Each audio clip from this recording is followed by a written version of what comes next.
Doctor नीलम जुडेजा से आचार्य इतिहास राजकीय महाविद्यालय श्रीकरण महाविद्यालय के यूट्यूब चैनल पर आप सबका हार्दिक अभिनंदन करती हूँ। आज मैं बीए पार्ट 3 विषय इतिहास पेपर फर्स्ट के अंतर्गत बंगाल में ब्रिटिश साम्राज्य की स्थापना के अंतर्गत प्लासी के युद्ध के बारे में आपसे चर्चा करना चाहती हूँ। प्लासी का युद्ध ये इतिहास का एक बड़ा महत्वपूर्ण ऐतिहासिक युद्ध था जो अंग्रेजों और सिराजुद्दौला के बीच में जून 1757 में हुआ और जिस युद्ध के अंतर्गत सिराजुद्दौला पराजित हुए, अंग्रेजों को विजय मिली और इसके परिणाम भी बड़े महत्वपूर्ण रहे और जिसने बंगाल में अंग्रेजी राज्य की स्थापना जो थी कर दी। बंगाल में अंग्रेजी राज्य की स्थापना के लिए अंग्रेजों ने सिराजुद्दौला से ये प्लासी का युद्ध क्यों लड़ा और ये युद्ध क्यों हुआ, इसके कारणों के बारे में हमने पिछले लेक्चर में आपसे चर्चा की। और इस युद्ध के अंतर्गत कारणों के अंतर्गत आपको राजनीतिक कारण और इसके साथ साथ व्यापारिक, आर्थिक और जमींदारी की समस्या और कुछ अंग्रेजों की सैनिक गतिविधियां इत्यादि के बारे में आपको बताया। और एक कारण विशेषकर सिराजुद्दौला की सैनिक कार्यवाहियाँ जो थी उसके बारे में भी आपसे चर्चा की कि अंग्रेजों के विरुद्ध सिराजुद्दौला ने उनके अशिष्टतापूर्ण व्यवहार को देखते हुए उन्होंने कहते हैं कि कासिम बाजार की फैक्ट्री पर अधिकार किया, फोर्ट विलियम के दुर्ग को जीत लिया और सिराजुद्दौला की ये गतिविधियां जो थी ये अंग्रेजों को अच्छी नहीं लगी। ऐसी स्थिति में उनके मन में सिराजुद्दौला के प्रति एक रोष की भावना जागृत हुई और इसके कारण इसका बदला लेने के लिए उन्होंने अपनी सैनिक गतिविधियां जो थी इसको तीव्र जोधा कर दिया। सिराजुद्दौला से बदला लेने के लिए विशेषकर ये बताया जाता है कि जो काल कोठड़ी की घटना थी जो हालवेल के दिमाग की उपज मानी जाती है, इसका पता जब मद्रास की अंग्रेज काउंसिल को पता चला तो इससे वो बहुत गुस्से में आ गए और उन्होंने सिराजुद्दौला से बदला लेने के लिए अपनी सैनिक गतिविधियां जो थी उसको बढ़ाते हुए सैनिक कार्यवाही करने का निश्चय किया। क्लाइव और वाटसन के संचालन में उन्होंने कलकत्ता के ऊपर आक्रमण किया और कहते हैं कि जो सिराजुद्दौला के अधिकारी थे उन्होंने अंग्रेजों का साथ दिया और जिसके अंतर्गत सिराजुद्दौला का पक्ष दुर्बल रहा, अंग्रेजों का पक्ष प्रबल हो गया और उन्होंने कलकत्ता पर अधिकार कर लिया और उसके बाद हुगली को भी जीता। और इसके बाद परिणाम ये भी निकला कि सिराजुद्दौला की जब स्थिति कमज़ोर होगी तो उसे अंग्रेज़ों से विवश होकर एक संधि करनी पड़ी जिसे अलीनगर की संधि के नाम से जाना जाता है। अलीनगर की संधि ये 9 फरवरी 1757 में क्लाइव और सिराजुद्दौला के बीच हुई। उसमें कई शर्तें रखी गई। पहली शर्त के अनुसार मुगल सम्राट के द्वारा जो भी सुविधाएं अंग्रेजों को दी गई थी वो उन्हें लौटा दी गई और दूसरी शर्त के अनुसार जितने भी नवाब सिराजुद्दौला ने अंग्रेजों की फैक्ट्रियां और उनकी संपत्ति पर अधिकार किया था वो उन्हें वापस लौटाने का आश्वासन दिया और तीसरी शर्त के अनुसार उन्होंने जितना भी अंग्रेजों को नुकसान हुआ था उसका हर्जाना अदा करने का वचन दिया। ये संधि अंग्रेजों के पक्ष में थी, नवाब के विरोध में थी। अंग्रेजों से का महत्व तो इस संधि से बढ़ गया लेकिन नवाब का यानी कि इस संधि के कारण वो अपने आप को अपमानित महसूस करने लगा और इस कारण दोनों के बीच में युद्ध की संभावनाएं जो थी बढ़ गई। अलीनगर की संधि ये कहते हैं कि एक ऐसी संधि थी जिसने इस युद्ध को आगे जो था बढ़ा दिया क्योंकि ये संधि से अंग्रेज भी संतुष्ट नहीं थे, सिराजुद्दौला भी संतुष्ट नहीं थे। दोनों के मन में एक दूसरे के प्रति रोष बढ़ता गया और अंग्रेजों ने सिराजुद्दौला को हटाकर एक दुर्बल कहना चाहिए कि व्यक्ति को गद्दी पर बैठाने का निश्चय किया और उन्हें मीर जाफ़र जैसा व्यक्ति जो था मिल गया जो अलीवर्दी खां का बहनोई था। सिराजुद्दौला के गद्दी पर बैठने से पहले वो नवाब बनना चाहता था। उसने अंग्रेजों से गुप्त संधि कर ली। अंग्रेजों ने उसे बंगाल का नवाब बनाने का आश्वासन दिया।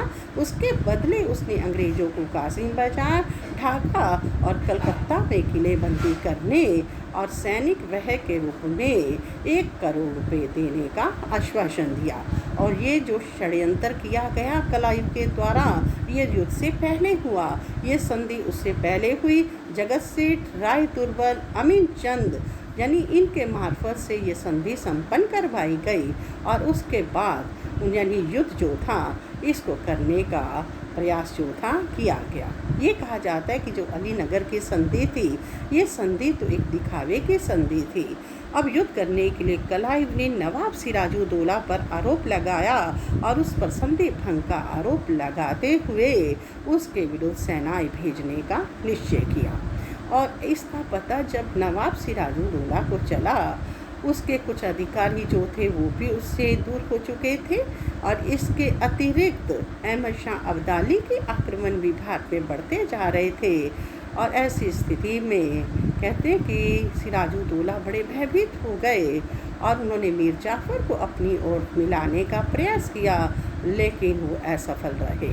नवाब क्लाइव के जो थे, इनको नवाब की इस कमज़ोरी का जब पता चला तो 23 जून 1757 में उन्होंने सिराजुद्दौला के विरुद्ध पलासी के मैदान में युद्ध किया, जिस युद्ध के अंतर्गत सिराजुद्दौला की सेना का संचालन मीर मदन और मोहनलाल ने किया। मीर जाफ़र ने इस युद्ध में उसके साथ विश्वासघात किया और इस युद्ध में अंग्रेज़ों का पलड़ा भारी रहा। सिराजुद्दौला युद्ध में हार गए और अपनी जान बचाने के लिए युद्ध से के मैदान से भाग गए। उन्हें बंदी बना लिया गया और मीर जाफ़र के पुत्र मीरन ने उसका वध जो था कर दिया। और इस प्रकार पलासी का युद्ध जो था समाप्त हुआ। और इससे के बाद इस युद्ध की अगर समीक्षा की जाए तो पता चलता है कि इसके कई परिणाम निकले जो बड़े स्थायी थे।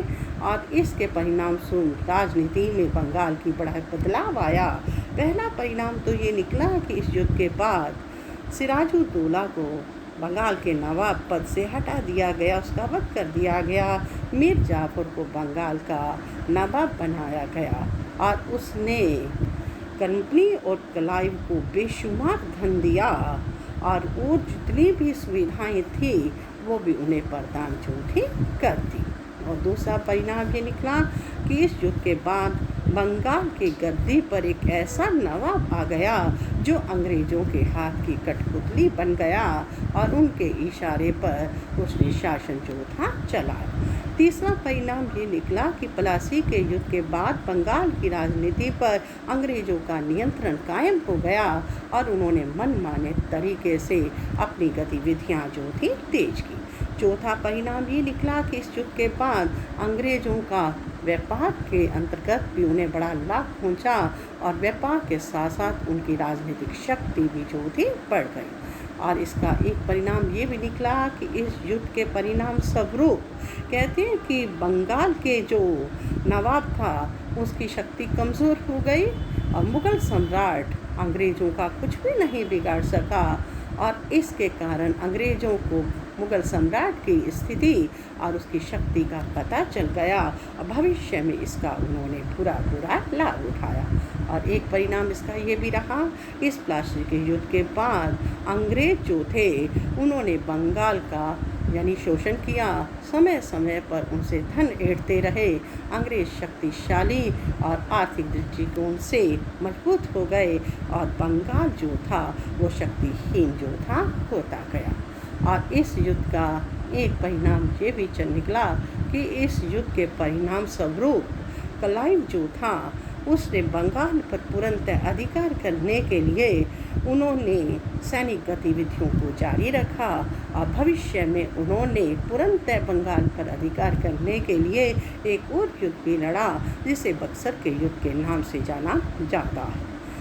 एक परिणाम हमें ये भी पता चलता है कि बंगाल पर जो अंग्रेज़ों ने पलासी का युद्ध किया सिराजुद्दौला के विरुद्ध, इससे उन्हें काफ़ी धन मिला उससे उन्होंने अपनी सैनिक शक्ति को मजबूत बनाया और दक्षिण के ऊपर आक्रमण किए, और जिसमें भी वो विजयी रहे और फ्रांसीसियों को भी युद्ध में हरा दिया। अर्थात इस युद्ध के साथ उन्होंने एक नहीं कई शक्तियों को उन्होंने शिकस्त दी, यानी उन पर विजय जो थी हासिल की। इसलिए इतिहास में प्लासी के युद्ध को इतिहास का एक बड़ा महत्वपूर्ण युद्ध जो है माना जाता है। धन्यवाद।